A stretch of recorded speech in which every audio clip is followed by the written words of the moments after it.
Comenzamos, nosotros somos del grupo de la localidad de La Granja.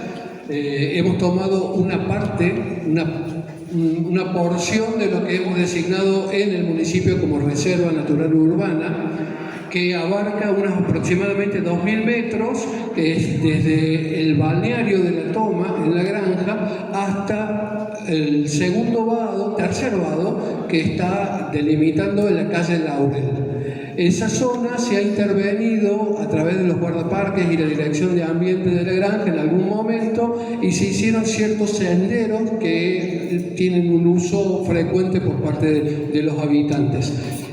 Esa zona tiene características particulares porque ha sido pertenece a la cuenca media, es un relieve relativamente llano, ha sido modificada esa ribera, no es la original por donde discurría el río, ¿sí? El bioma es del Chaco serrano, bosque nativo, invadido por siempre verde, por acacia, por moras y grateos y paraíso en menor medida. El historial de uso es turístico-cultural, recreativo, deportivo, senderismo en busca de mucha gente que hace senderismo por el tema saludable, educativo, y además tiene una cuestión de servicio público porque es del mismo río donde se toma el agua. Los actores sociales que hemos identificado es fundamentalmente el Estado municipal, que además tiene la capacidad de modificar en función de los requerimientos y las necesidades del lugar, los privados. Lo que nos referimos a los privados no es solo el uso, sino también como un recurso, ya que el balneario se lo tiene concesionado. Los vecinos, turistas, agrupaciones no gubernamentales.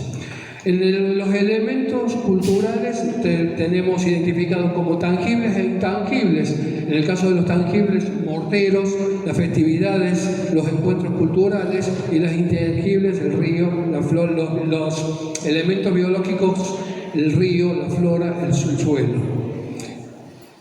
El ecosistema de referencia que vamos a tomar para establecer cómo podemos remediar es un campo que se mantiene relativamente en un buen estado de conservación, que los habitantes de nuestra zona lo conocen como el campo de la estancia de Cunimi. Allí tenemos una sanidad de los destratos, tanto en el sotoboscos, el arbustivo, el arbóreo, incluso especies apoyantes, peine de mono, sachahuaca, etc. A partir de todo esto, hemos desarrollado un plan estratégico en el que nos establecimos como un objetivo de restauración. Y dijimos, vamos a recuperar las funciones ecosistémicas asociadas a la cuenca y su interacción con el bosque nativo.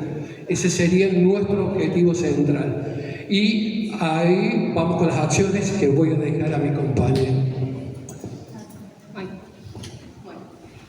Partiendo de este objetivo, digamos, principal que engloba todo, pues también lo que vamos a leer es más que todo como una lluvia de ideas, porque entendemos que también estos procesos de remediación tienen, como lo vimos con vos, escalas de tiempo que no es inmediato y que es todo un proceso que primero requiere, que por ahí se nos pasó un poquito decir que al estar siendo relevada la reserva hemos podido hacer medianamente un mapeo, incluso en esos lugares donde está súper invadido de exóticas, qué especies nativas se están expresando, están queriendo aparecer a surgir, que para mí es clave como, bueno, limpiar eso y ahí hay que hacer algo, se puede hacer algo. En ese sentido, pues también es un objetivo que por ahí suena, grandísimo, y es grandísimo, pero bueno, hay que motivarse con algo porque si no, imposible. Acciones, y también quiero hacer otro paréntesis, en este plan estratégico siempre, lo ideal sería poder trabajar de manera articulada, ¿no? Como el cuerpo trabaja todo articulado. Es decir, vamos a acciones concretas que tienen que ver con la comunidad, pero también entendiendo que todas estas acciones tienen que estar apoyadas de un marco legal, ordenanza, que sería importante en una primera instancia ir y ver qué ordenanzas tenemos de ambiente, realmente se aplican, bueno, todo ese tema que maneje, digamos, más formal, hay que hacerlo. Y bueno, ir aparejando todo esto que está en el marco legal, que también lo veíamos ahora y lo hemos visto en los otros talleres, con acciones como tratamiento de aguas grises, eso por un lado, porque también hemos, más allá de relevado tomas de agua en el curso del río, también hemos relevado mucha materia orgánica humana, o sea que no hay un tratamiento de aguas servidas donde debería haber emprendimientos en lo particular, control de obras privadas, alambrado romboidales, bueno, esto que venimos charlando del paso, el corredor de la fauna, también hacer foco en esto, formalizar e implementar plan de manejo de la reserva, bueno, este es otro meollo porque es una reserva que todavía no tiene un plan de manejo, su ordenanza de creación es muy frágil, entonces no nos permite como accionar en territorio de una manera, digamos, más robusta. Ordenanza, bueno, reglamento, el control de fuego, que vamos con este principio de si pasa el fuego, todo se va para atrás, pues. El control específico de exóticas, que esto sería también ver qué tipo de remediación vamos a hacer, activa, pasiva. Para mí esto hay que darse tiempo para nosotros en evaluar, digamos, pensaría que queda más abierto. Y comunicación y educación, también ahí en la reserva y en el río se viene haciendo un monitoreo del agua, de calidad del agua. Entonces creemos que es una instancia muy linda y muy provechosa para articular con las instituciones, con los colegios y traerlos para al río. Y importantísimo, recuperar la cuenca, el caudal, que es el tema que ya tenemos desde hace tiempo, desde hace como 80 años, el trasvasamiento del Tiumayu, por parte de, bueno, no es un problema, como decimos, con la gente de la cumbre, sino es un tema que debería tener injerencia provincia y podernos dar una solución a ambas localidades.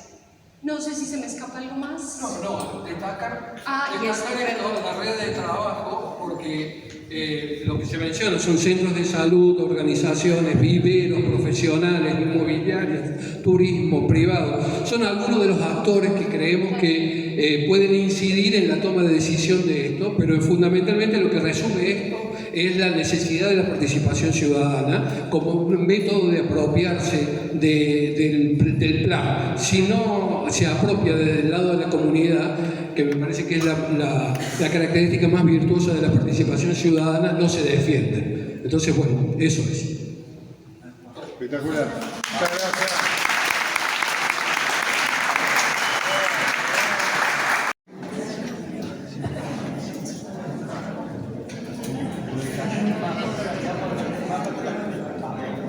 Hola, buenos días. Nosotros elegimos, somos Hacer Si Puedes, y elegimos como zona de intervención una zona que fue cantera, hoy está en estado de semi-abandono y está teniendo, además de la degradación, un uso como microbasura. Se están produciendo microbasuras. El predio Cerro del Sol, para los que no conocen, está sobre E53, linda con el terreno de Gugliotti, con el terreno de Mami y con un lote grande de Ligato, que hay un par de proyectos de este lado, y a la aguas arriba está el pueblito, y aguas abajo está el ecobarrio. O sea, somos cuenca, somos aguas proveedores del ecobarrio en aguas. Tiene una topografía que se ve acá el corte. El lugar en cuestión es la cima de una ladera que se utilizó como cantera para el emprendimiento de Gugliotti. Son aproximadamente 3 hectáreas. En ese predio, que es municipal, se constituyó el polo educativo. Hay 2 colegios nuevos, uno de la línea Proa y otro un colegio de primera infancia, y este espacio ha quedado agregado. El año pasado se hicieron algunas tareas de plantación de nativas, pero este lugar tiene vocación para convertirse y potenciar no solamente el colegio, sino la comunidad toda. Esta zona es zona protegida como reserva municipal, es lo que es la Estancita, y esta parte también tiene normativas a nivel conservación, o sea que hay un potencial de corredor biológico muy grande, muy grande. El proyecto, lo que estamos tratando de, lo que nos estamos planteando es recuperar, potenciar esta situación de entorno y dándole continuidad a través de acciones de forestación y que empiecen a hacer a lo mejor unas experiencias, porque notamos en la elección del sitio que se presentaban y cuando empezamos a ver, che, ¿qué hacemos? Hay tanto para hacer. Empezamos a ver de que este tema de las canteras abandonadas es una problemática común y a lo mejor soluciones que podemos implementar o accionar o dinámicas que podemos accionar, las podemos ir trasladando para esto. A lo mejor esto puede ser un primer paso, que esa es un poco la idea. Es una pequeña cantera municipal, ¿no es cierto? Que ya ha quedado una depresión importante, es un pozo, es este pozo, que está pegado a lo que es las escuelas que están acá, el polo educativo. Entonces, y a la vez, bueno, estos son lo que la gente llama los campos de Bugliotti, que tienen, digamos, es un bosque, ¿no? Pero con los estratos bajos y medios, entiendo que bastante degradados, pero con el estrato arbóreo muy rico para recuperar. Entonces, complementando esta zona intermedia antes del área de reserva municipal, o sea, uniendo esto con esto, haciendo una intervención que complete un poco el corredor biológico, o sea, tomar este concepto, trabajándolo educativamente con la escuela y otros actores sociales, porque esto es un barrio densamente poblado, de los más densamente poblados de Salsipuedes, barrios consolidados. Entonces, tomar actores sociales de los barrios, más la gente del polo, o sea, más el polo educativo como centro de este trabajo y ir, digamos, dándole forma a este potencial corredor biológico que a la vez, como esto es como una cabecerita de cuenca, digamos, que baja el agua hacia esta zona de humedal, que es también una pequeña, podemos llamar zona en conflicto porque acá hay un privado, unos lotes privados que en estos lotes se forma un humedal de la bajada de agua de esa zona, que luego terminan abasteciendo al ecobarrio estas aguas. Creo que hay una situación de cuenca en el sector. Estamos hablando de que esto tiene 45 o 50 hectáreas de barrio. Pero acá hay una situación de cuenca y acá hay una situación de corredor biológico donde nosotros queremos potenciar esto que es espacio verde, es parte de la zona protegida, del parque, de la reserva, la Estancita, o sea, esto llega hasta la Estancita. De entrada por acá. Y esto es absolutamente factible. Esa barrera forestal que se le pidió al privado en su momento ya tiene un avance, o sea que con poco realmente se podría potenciar. Hoy tiene aparte un papel muy interesante de discusión por el uso que tiene el mismo predio, este predio de 3 hectáreas que es educación. O sea, una bajada de línea fuerte en lo que hace a conciencia y a una manera distinta de ver esta problemática. Y esta base del estrato arbóreo de estos campos es hermosa verdaderamente, en este entorno altamente intervenido.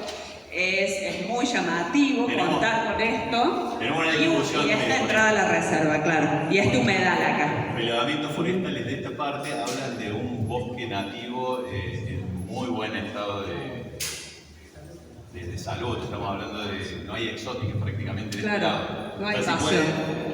En una generalidad, E53 para acá se encuentran muchas exóticas, sobre todo siempre verdes, pero para este lado es realmente un bosque nativo en muy buen estado de conservación. Entonces, muchas posibilidades para generar desde emprendimientos turísticos, volvemos a lo mismo, esta estancita está ahí arriba, generar a lo mejor actividades que interrelacionar a la sociedad y a este usuario que hoy existe. Aparte tiene un requerimiento, tiene una necesidad puntual. Hoy hay microbasurales en una zona cantera, o sea, no es solamente es una necesidad primaria el empezar a resignificar este lugar. Claro, y estuvimos hablando cuáles serían, a grosso modo, digamos, las primeras acciones concretas, físicas, que habría que hacer.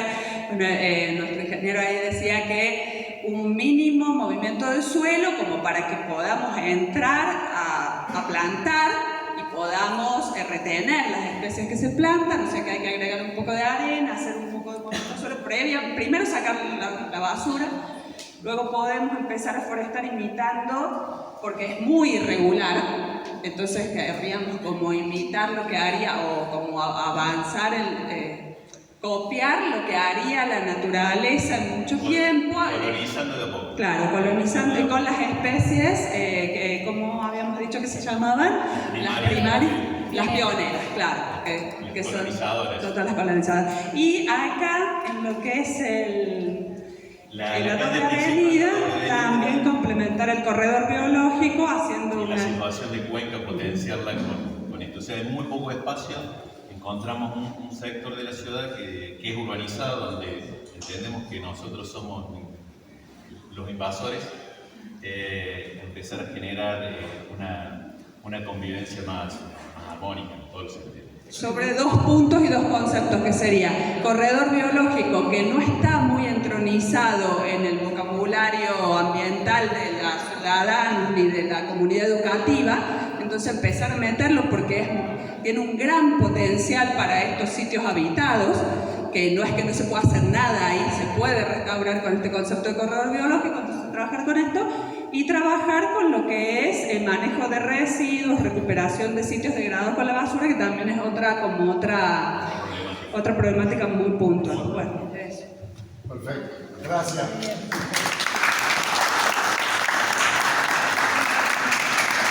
Gracias. ¿Con quién seguimos? A ver si llegamos a poner todos. ¿Quién?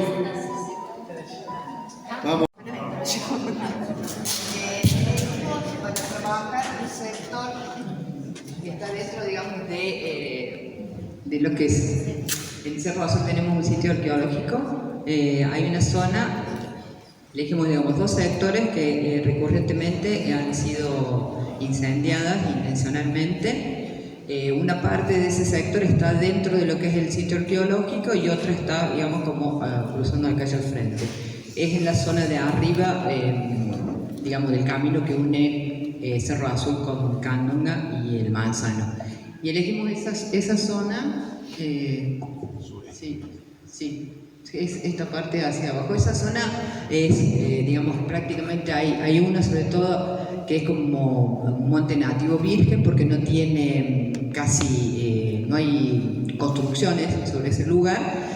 Entonces, los agentes que participan en el uso de ese lugar son, por un lado, los brigadistas en reconocimiento del territorio, las comunidades indígenas, 2 que estamos ahí en el Cerro Azul, algunos habitantes del lugar que recorren hay 2 senderos nada más que cruzan esos lugares, y uno de esos lugares colinda, los 2 están muy cerca de la cantera San Cayetano.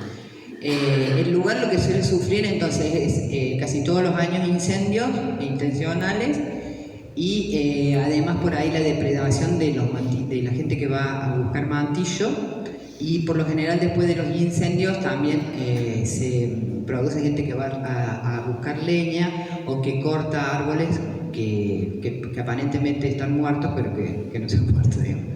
En el 2022 empezamos a trabajar las comunidades y la brigada y la comuna en un proyecto que hizo la Universidad Provincial de Córdoba con unas guardaparques. En ese momento estaba Virginia de guardaparques ahí en el Cerro Azul, y ella promovió para ese lugar un proyecto que se llamaba de la Renacer como el monte. Bueno, en ese espacio, entonces, digamos, bajo la supervisión de esta gente, de los guardaparques, se deja un año prácticamente sin tratar de intervenir el lugar, para no pisar el espacio que estaba todavía lleno de ceniza. Por el otro lado, mi comunidad, la Polinémica del Chabascate, que está trabajando con la UNC en un monitoreo y en una especie de relevamiento y mapeo de las materialidades que se encuentran en el Cerro Azul, como morteritos, pircas, pudimos acceder a una parte de esos espacios en donde encontramos, por ejemplo, algunas materialidades que nosotras no teníamos visualizadas, porque esto antes era un monte cerrado, predominantemente del espinillo, ¿no? Ahí en el cerro. Que lo que predomina es el espinillo, el tala, el molle. Pudimos visualizar algunas estructuras semicirculares que no son, digamos, necesariamente precoloniales, pero y otras estructuras, digamos, como que había habido algunas especies de construcciones, e inclusive encontramos en la zona cerca del camino como una especie de orificios que suponemos que han sido pruebas de la parte, digamos, minera para excavar ahí sobre los sitios. Entonces, bajo un poco la dirección de esta gente, se hizo un plan de remediación que consistió primero en observar el territorio. Ellos identificaron sobre todo que la más invasora era la lantana, y dejamos pasar un año. El territorio es una de esas partes que se incendió en el 2022. Se vino recuperando muy bien, porque solamente, como digo yo, hay pocos agentes que intervienen, los que nombré, más también es una zona que se deja mucho para que los caballos pasten ahí por el lugar. En la zona que se incendia en el 2024, todavía en sí mismo ahí no hemos hecho ninguna acción, pero las que se determinaron para la primera que se incendia en el 2022 fue la colocación de un cartel como zona que estaba en proceso de restaurarse. Se hizo, plantamos más o menos 20 a 23 árboles que fueron algarrobo, espinillo, molle y algunos arbustos. En una zona hicimos como una especie de contenedor, porque veíamos que era una parte, digamos, que bajaba. Bueno, el Cerro Azul, que es una parte montañosa, después hay como vallecitos. Y dentro de esa zona del incendio del 2022 también hay una corriente, una vertiente de agua muy importante, que ha sido en el 2021, en la época de la pandemia, un empleo de la cantera de San Cayetano, no sé para qué necesitaba tierra, y metió la máquina y socavó casi 2 metros de altura, sacando tierra. En la actualidad, digamos, este lugar está siendo monitoreado después de intervenciones que hicimos con la gente del UPC, los brigadistas y la comuna. También, digamos, dentro de ese proyecto se dio un taller abierto a la comunidad para explicar todas estas cosas, y el cartel también tenía ese objetivo, porque esa zona tenemos el problema de que ponemos carteles y por lo general siempre son vandalizados. No sabemos quién, pero o los tiran, o le tiran piedra, y hasta últimamente por ahí han probado con mal. Otros agentes, los de la carrera, las carreras cuadreras, y los micros basurales, porque también es una zona que tiende, digamos, a ser usada para dejar restos de basura. En el último incendio del 2024, justamente se levanta con un agente la gente de Sierras Limpias. Se hizo todo un ciclo como de 2 o 3 meses, 3 jornadas de limpieza, donde se levantó todo ese basural. Y justamente cuando una de las últimas veces que se levanta el basural, después de la semana o 2 o 3 días se produce ese incendio.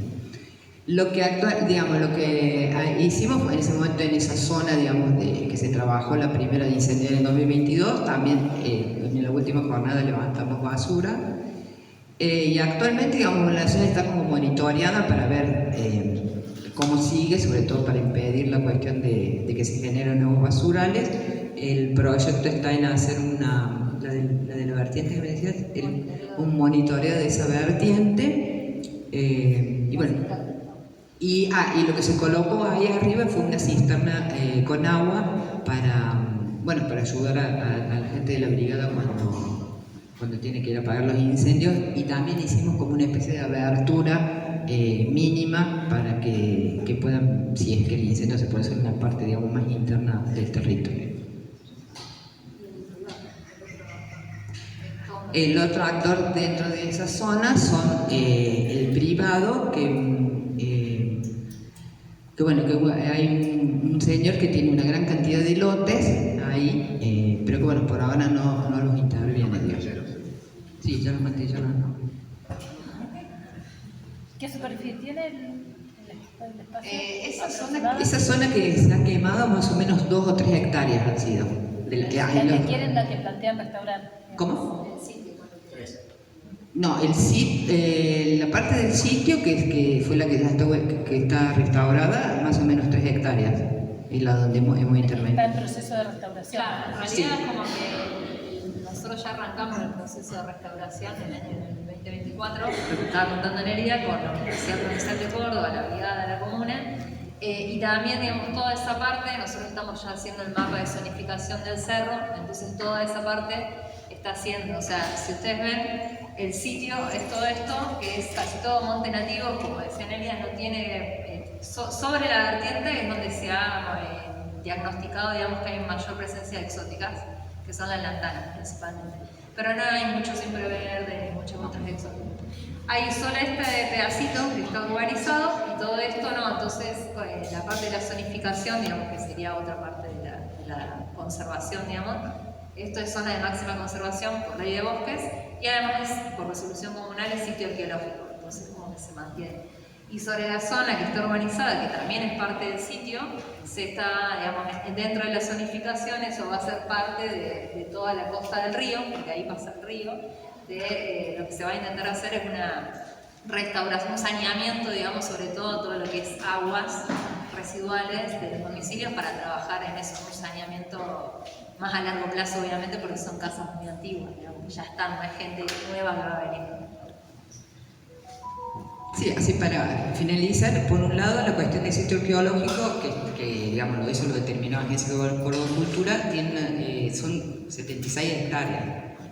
La parte que hemos trabajado en los incendios es menor, 2 o 3 hectáreas, en relación al sitio arqueológico de las comunidades montanas, constantemente tratando de visibilizar y, digamos, con la gestión comunal y con los brigadistas, el objetivo es tratar de preservar toda esa zona de monte nativo y es el proyecto, digamos, de que se está trabajando en la OTP para conservar y preservar la mayor cantidad posible de bosques, sobre todo en intervención de construcciones.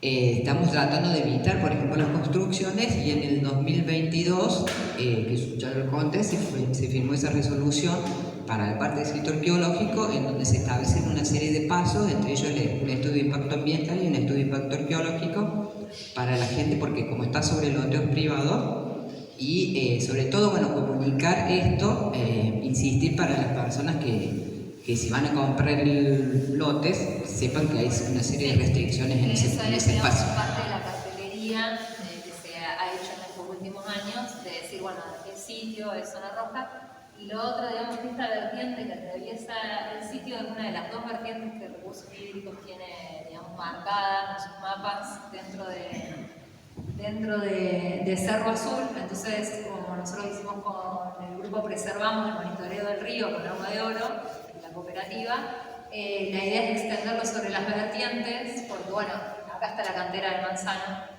y impacta directamente sobre la vertiente que atraviesa todo el sitio, digamos, que es una de las vertientes principales que tenemos en el territorio. Entonces, la idea es también este año como monitorear todas las vertientes. Buenísimo. Muchas gracias. Nos quedamos 5 minutos más, hacemos el aguante para escuchar el otro grupo. ¿Quién falta? ¿Dónde está? Yo hago la introducción de lo que vamos a mostrar.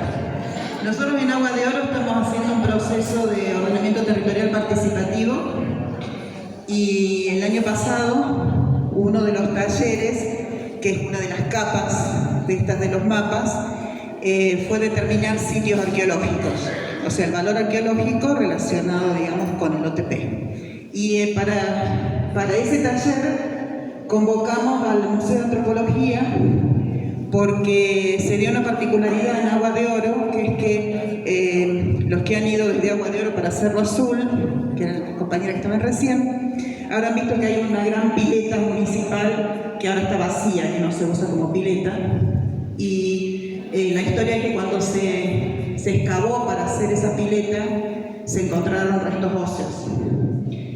Eso pasó, no pasó nada con eso, está ese dato nada más, pero más adelante, como ese es un camino con mucho tránsito, comenzaron a aflorar restos óseos y se hizo todo un trabajo desde el Museo de Antropología y se llevaron esos restos para estudiarlos y quedaron en custodio del museo y nunca retornó la información de eso a Agua de Oro. Entonces lo que hicimos es que en el taller de OTP se convocó para que trajeran esos resultados para que sirvan como material para el OTP. Y ahí surgió de que, bueno,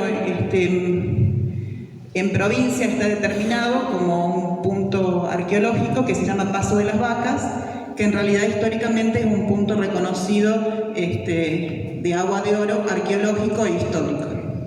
A partir de eso, bueno, y nosotros en Agua de Oro el año pasado todo el ejido se declaró reserva hídrica, natural, cultural y recreativa, y dentro de la reserva asignado zonas de máxima conservación, y una de ellas es esta, principalmente por este aspecto arqueológico, pero también como con otros valores. Bueno, yo voy a hablar de lo arqueológico y de lo más antiguo porque me corresponde.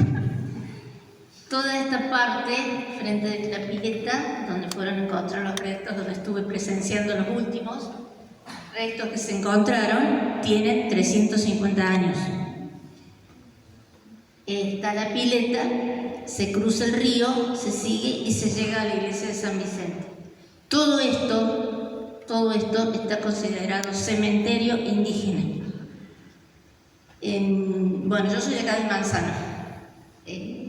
Y en la parte es decir, la parte antigua de toda esta zona, lo primero fue el Manzano, el primer pueblo. Después fue Agua de Oro y después los demás. En el Manzano tenemos algo muy, muy histórico, que no sé si alguno lo escuchó nombrar, que son los restos del niñito de Candonga.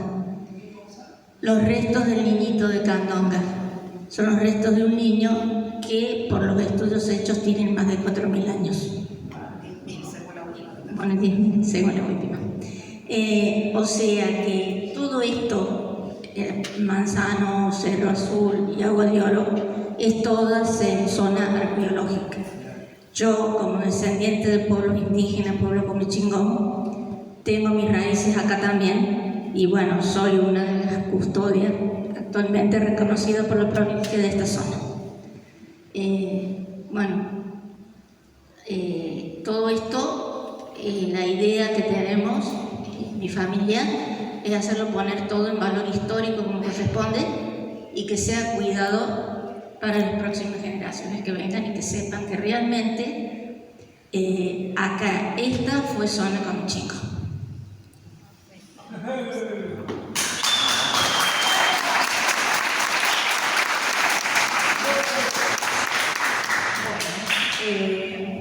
Bueno, otra parte, digamos, es la parte natural, sería este sector, no sé si ya lo habían visto, este sector, digamos, del río donde hace una curva y que, bueno, el camino que une Agua de Oro con Cerro Azul pasa colindando, ¿no?, por el río.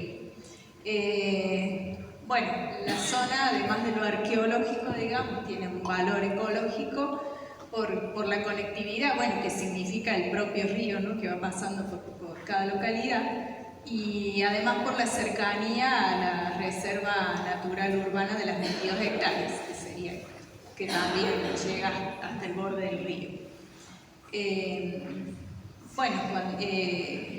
Al principio, digamos, de la gestión hicimos como un relevamiento tanto de esta parte, esta es la ruta 53, ¿estoy bien? Sí. Entonces, de la costanera oeste, y se hizo un relevamiento también de la costanera este, bueno, como ubicando, identificando, digamos, zonas del río que después las establecimos o las señalizamos como zonas de conservación, digamos, donde veíamos sectores con vegetación de ribera, digamos, de importancia, porque encontramos especies de uso medicinal, especies herbáceas, digamos, pero a la vez el río tiene un uso intensivo turístico. Entonces, bueno, tratamos de diferenciar, digamos, eso, las intensidades de uso a lo largo del río y establecer esas zonas como de conservación, digamos, de especies de ribera que son importantes. Bueno, para la dinámica del río, ¿no es cierto? O con especies medicinales o, bueno, que cumplen la función de depuración de las aguas, regulación de la temperatura, etc. En algunos sectores hay como islas también dentro de, que se conformaron, digamos, dentro del río, entonces, bueno, poner en valor esas zonas, esas áreas. Y junto a la pileta tenemos como una pequeña placita, digamos, que en un momento se usó, digamos, para poner unas esculturas que creo que fueron vandalizadas, pues ya no están más, y fue reforestando, digamos, con algunas especies autóctonas, otras que ya estaban, pero después se incluyeron otras. Y el borde en general, la vegetación de ribera, digamos, tiene mucha invasión de especies exóticas, siempre verde, mora. Entonces, bueno, la idea es hacer un trabajo en esa zona e ir reemplazando las especies exóticas por especies nativas.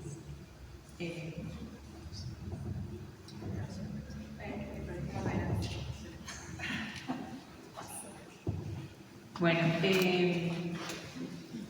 como lo mío no es mucho la cuestión de la biología, sino que lo mío viene de leyes, nos pareció interesante, si bien, como dijeron, hay un reconocimiento a nivel provincial, sino entendiendo las normas como acuerdos que hacen las comunidades, poder realizar dentro de Agua de Oro una ordenanza municipal para poder declararlo también a nivel local como sitio sagrado y a su vez que sirva para que los demás vecinos y vecinas que no conocen y las demás comunidades conozcan y que podamos dar esa puesta de valor a nivel local. Eso también dentro de las propuestas, además de la reforestación, pero me gustaría que siga Diana, porque si bien tengo acá mi resumen, voy a decir malas palabras. No está bien, no sé. También es importante, digamos, lo que significa como corredor, porque si ustedes miran la ubicación de lo que nosotros estamos hablando, estamos al borde del ejido, o sea, del crecimiento urbano.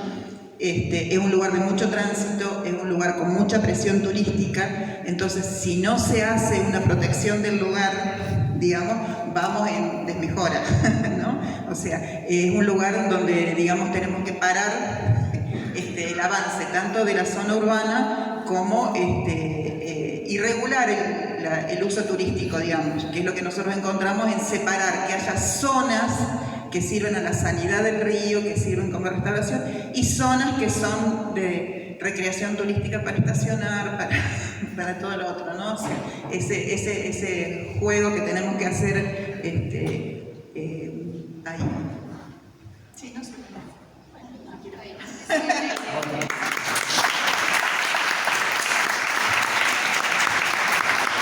Quedó un grupo, ¿o no?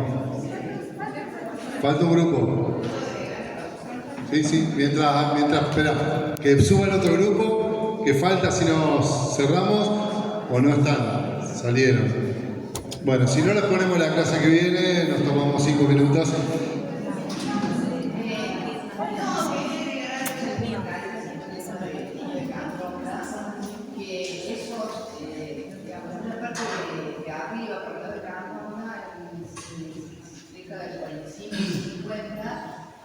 Aníbal Montes, que lo que hacía era militar, pero era muy curioso y se dedicó a investigar, y es uno de los investigadores que tiene la mayor investigación del archivo de Córdoba, con otro arqueólogo que se llama Aníbal Castellano, encuentran un resto que se llama un hueso de la calota del cerebro, ¿sí?